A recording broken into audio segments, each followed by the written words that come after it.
नमस्कार। हम अपने बीते हुए जीवन के अनुभव पर विचार करें कि हम अनेकों बार सुखी और दुखी हो चुके हैं, परंतु सुख और दुख दोनों ही अवस्थाएं कभी ठहरी नहीं हैं। जो भी वस्तु संयोग से मिलती है, उसका वियोग होना उसी क्षण से आरंभ हो जाता है जिस क्षण से उसका संयोग आरंभ होता है। सुख और दुख दोनों आने जाने वाली वस्तुएं हैं। यह हम सबके अनुभव की बात है। अब प्रश्न यह आता है कि मानव मात्र सुख और दुख दोनों परिस्थितियों का अपने कल्याण में सदुपयोग किस प्रकार कर सकता है। श्रीमद् भगवद गीता में भगवान श्री कृष्ण ने अर्जुन को इस तथ्य का ज्ञान भी दिया है कि जो धीर मनुष्य सुख और दुख में सम अवस्था में रहता है, उसे यह भौतिक पदार्थ विचलित नहीं कर पाते हैं, इसलिए वह मोक्ष को प्राप्त करने में समर्थ हो जाता है। भगवान कहते हैं कि यम हि ना व्यथयन्त्येते पुरुषं पुरुषर्षभ सम दुःख सुखम धीरम सोमृतत्वाय कल्पते।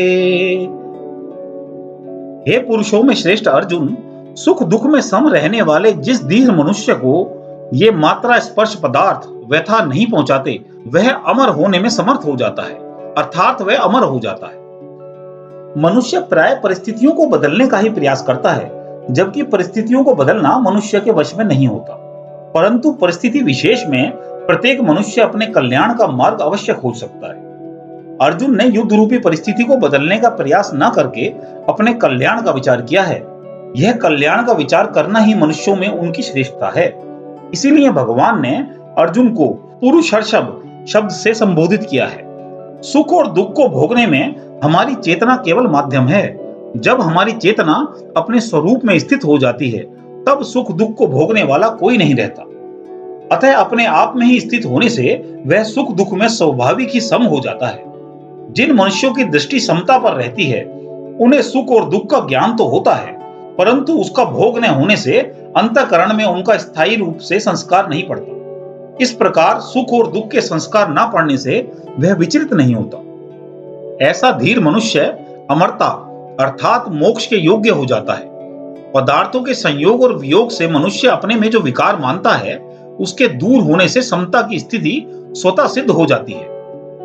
यह मनुष्य योनि सुख दुख भोगने के लिए नहीं मिली है, प्रत्युत सुख दुख से ऊंचा उठकर महान आनंद परम शांति की प्राप्ति के लिए मिली है। जिस आनंद सुख शांति के प्राप्त होने के बाद कुछ और प्राप्त करना बाकी नहीं रहता।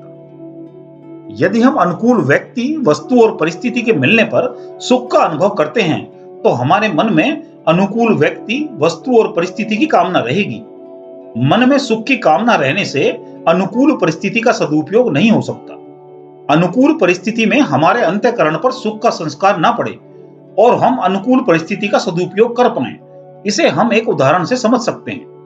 मान लीजिए हमारे पास 1,00,000 रुपए हैं। यह स्थिति हमारे लिए सुखद तभी है जब हमारे आसपास के व्यक्तियों के पास इससे कम रुपए हों।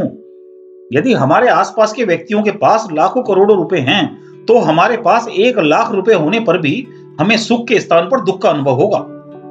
हमें किसी भी परिस्थिति में सुख का अनुभव उस वस्तु व्यक्ति और परिस्थिति से अभावग्रस्त व्यक्ति ही दे सकते हैं। इस संसार में संयोग से प्राप्त पदार्थों को अपने भोगों में न लगाकर संसार की ही सेवा में लगाकर हम अनुकूल परिस्थिति का सदुपयोग करके अपना कल्याण कर सकते हैं। प्रतिकूल परिस्थिति का सदुपयोग करने के लिए हमें यह विचार करना होगा कि दुख का कारण सुख की इच्छा आशा ही है। प्रतिकूल परिस्थितियां दुखदायी तभी होती हैं जब भीतर सुख की इच्छा रहती है। अगर हम सावधानी के साथ अनुकूलता की इच्छा सुख की आशा का त्याग करते हैं, तो हमें प्रतिकूल परिस्थिति में दुख नहीं हो सकता, अर्थात हमें प्रतिकूल परिस्थिति दुखी नहीं कर सकती। जैसे रोगी को कड़वी से कड़वी दवाई भी पीनी पड़े तो उसे दुख की अनुभूति नहीं होती, बल्कि मन में संतोष रहता है कि इस कड़वी दवाई को पीने से उसका रोग नष्ट हो जाएगा। ऐसे ही यदि हमारे पैर में कोई कांटा गहरे लग जाए, तो उसे निकालने के लिए दूसरे कांटे का प्रयोग करना पड़ता है। यह प्रक्रिया कष्टदायक होने पर भी इस सुख से परिपूर्ण होती है कि हमारे पैर का कांटा सदा के लिए निकल जाएगा। सुख की इच्छा का त्याग करके दुख की पीड़ा को प्रसन्नता पूर्वक सहना ही प्रतिकूलता का सदुपयोग है। यदि हम कड़वी दवाई लेने से या कांटा निकालने की पीड़ा से दुखी हो जाते हैं, तो यह प्रतिकूलता का भोग है, जिसका परिणाम भयंकर दुख ही है। सुख दुख के भोगी बनकर हम भोग योनि के ही पात्र बन सकते हैं। फिर हमें मुक्ति कैसे मिलेगी? हमें भोगों की ही रुचि होगी तो भगवान हमें मुक्ति कैसे देंगे? यदि हम सुख दुख का उपभोग न करके इन परिस्थितियों का सदुपयोग करेंगे तो हम सुख दुख से ऊंचे उठ जाएंगे, महान आनंद का अनुभव करेंगे और निश्चित ही हमारा कल्याण भी हो जाएगा। एवं अस्तु। आपको यह वीडियो अच्छी लगी है तो लाइक, कमेंट व शेयर करें। आप हमारे चैनल पर पहली बार आए हैं तो चैनल सब्सक्राइब करके बेल आइकन भी अवश्य दबाएं। धन्यवाद।